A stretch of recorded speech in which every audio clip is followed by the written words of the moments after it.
Bethan Jenkins.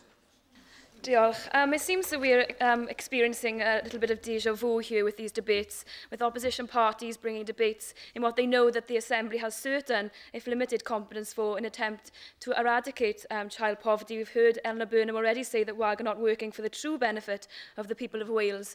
Well, if the Lib Dems are following the Tory rulebook on these debates, no doubt I'll be accused of getting political when you'll all claim that what we are doing is expressing concern. So let's instead have a look at what might happen if the Lib Dems find themselves in a position to influence or even take government policy by the end of the week. Let's argue this on policy and not on politics. I've looked through the Lib Dem manifesto in search of their renewed focus on this area, and I found one reference, and while noble, it was on page 50, which reads, Liberal Democrats will maintain the commitment to end child poverty in the UK by 2020. No, she's not. Oh, okay, Bethan Jenkins. Do not believe that actually raising the tax threshold is a far simpler as well as fairer situation that perhaps would eradicate some of the mist and the fog that belies all our general taxation system, where hardly anybody understands what's what, and where you can have a very poor person having to pay back when they've been given some child credit or other type of credit, which makes a whole nonsense of the stupid taxation system generally. Bethan Jenkins. Well, I'm sure I'll come on to that later, Eleanor.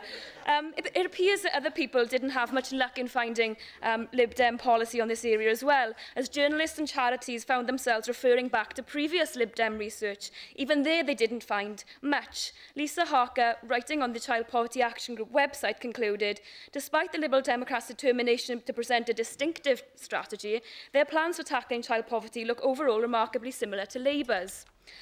The same spokesperson for the charity, Tim Nicholas, commented on Lib Dem plans to cut the £250 payment to start child trust funds and use the money as part of the pupil premium paid to schools, which teach the poorest children, as the urgent situation is around family incomes. Much more can be done to alleviate difficulties for the poorest children by increasing family incomes.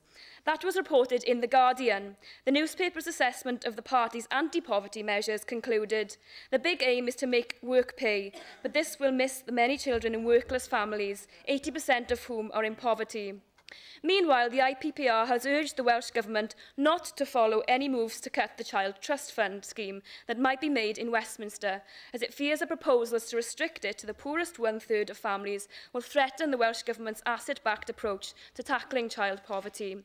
So what appears to have been policies that are appropriated to Labour's policies, what we are left what we have left in the sector are people who are unconvinced by the Liberal Democrats' policies in this area.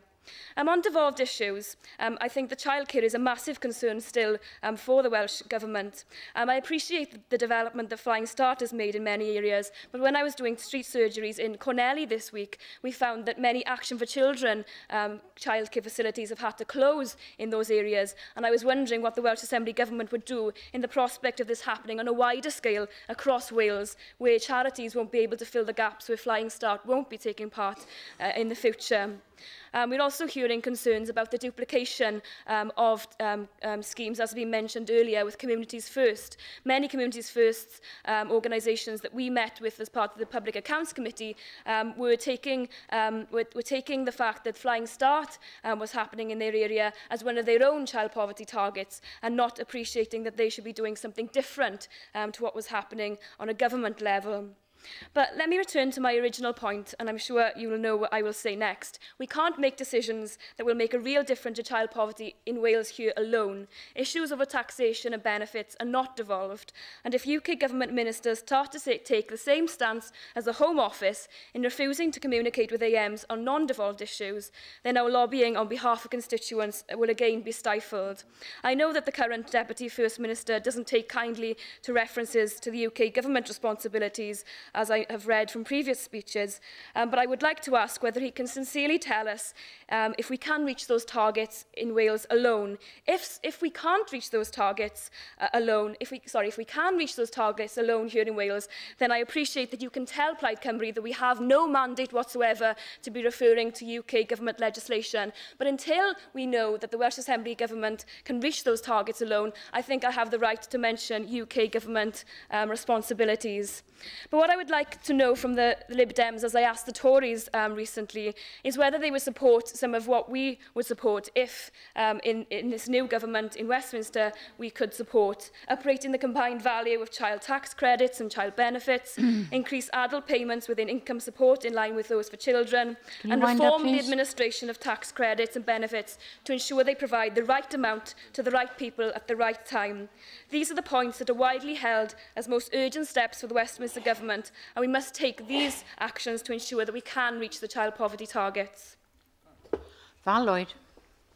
Thank you very much, Deputy